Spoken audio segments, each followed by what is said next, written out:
ভুটানে আজ আমাদের শেষ দিন।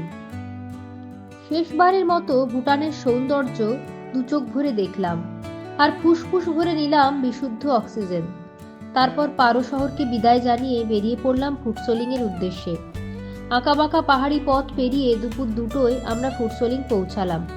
তারপর লোকাল রেস্টুরেন্ট থেকে শেষবারের মতো ভুটানিজ থালি খেয়ে বর্ডার ক্রস করে জয়গাঁওতে এলাম।